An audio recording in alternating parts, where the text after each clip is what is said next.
সাক্ষী রেখে ওর নাম হলো জোরে বল সুব্রত মণ্ডল তো সুব্রত মণ্ডলকে স্বামী হিসেবে গ্রহণ করলাম। মনে থাকবে মাথা জোর করে নমস্কার কর দু জোরে দেখি বাবুকে ঠিক নিয়ে নি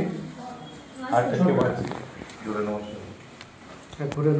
সুব্রত মণ্ডল স্বামী আল্লাহ সর্ব শুভ আমাকে সর্ব সুখ সপরিবার সুখ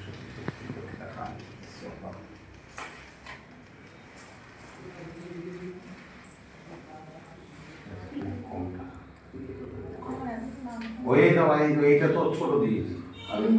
খেতে হয় একটু এটা খেতে হয় মাথা ঠিক একটু খেতে হয় বাবু গরম করেছে এই ভগবান দুজনকে খাওয়াবো ওটা ভেঙে দে হাতে দে হ্যাঁ হাতে দে একটু খাইয়ে দে আর তুই একটু খাইয়ে দে মা প্রসাদ খেতে হবে নিজেরা খেয়ে নেবে। হ্যাঁ এবার গিয়ে বাবার ঘরে যাও জোরে নমস্কার কর ওখানে গৌরহরি মন্দির আছে জোরে নমস্কার হয়ে গেলে